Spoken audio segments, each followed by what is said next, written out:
This is an excerpt from Charlie and the Great Glass Elevator. Attention, please. Attention, please. Don't dare to talk. Don't dare to sneeze. Don't doze or daydream. Stay awake. Your health, your very life's at stake. Ho ho, you say, they can't be me. Ha ha, we answer, wait and see.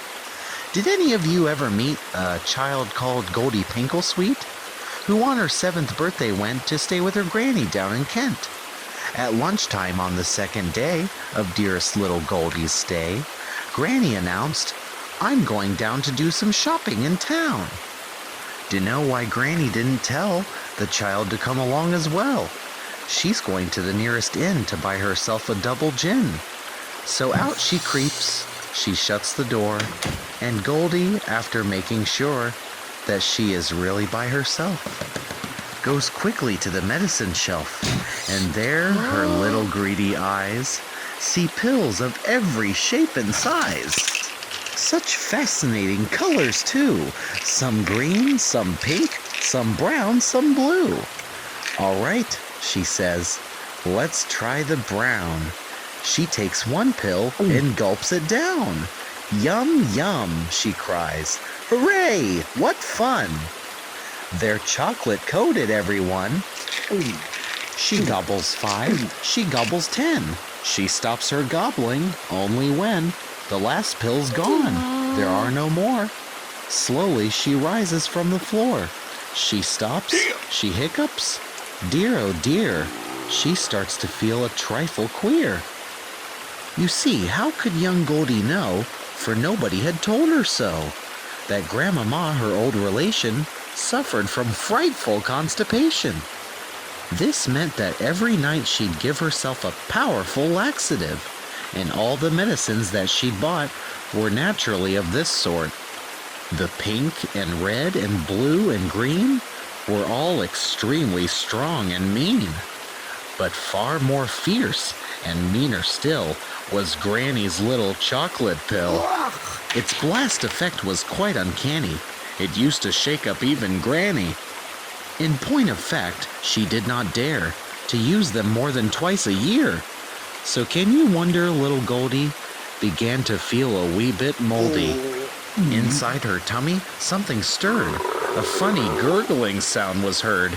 And then, oh dear, from deep within, the ghastly rumbling sounds begin. They rumblate and roar and boom. They bounce and echo round the room. The floorboards shake, and from the walls some bits of paint and plaster fall. Explosions, whistles, awful bangs were followed by the loudest clangs. A man next door was heard to say, "A thunderstorm is on the way!" But on and on the rumbling goes. A window cracks and lamp bulb blows. Young Goldie clutches herself and cries, "There's something wrong with my insides!" This was, we very greatly fear, the understatement of the year. For wouldn't any child feel crummy with loud explosions in their tummy? Granny at 2:30 came in, weaving a little from the gin. But even so, she quickly saw, "There's an empty bottle on the floor!" "My precious laxatives," she cried. "I don't feel well," the little girl replied. Angrily, Grandma shook her head.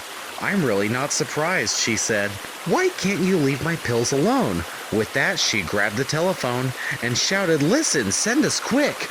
An ambulance! A child is sick! It's number 50, Frontwell Road. Come fast, I think she might explode." We're sure you do not want to hear about that hospital and where they did a lot of horrid things with stomach pumps and rubber things. Let's answer what you want to know. Did Goldie live, or did she go?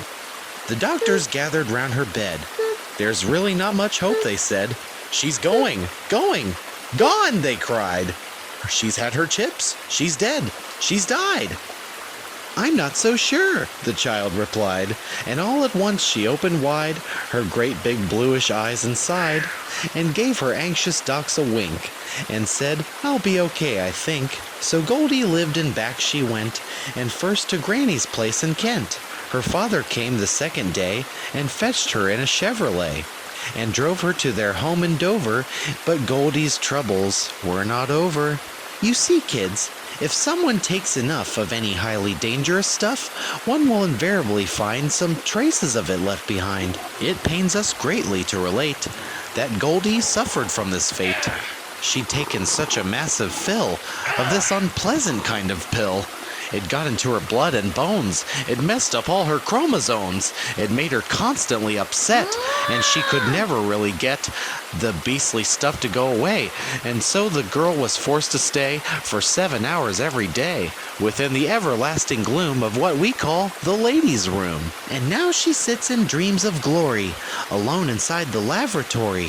So now, kids, before it is too late, take heed of Goldie's dreadful fate. And seriously, all jokes apart, do promise across your heart that you will never help yourself to medicine from the medicine shelf.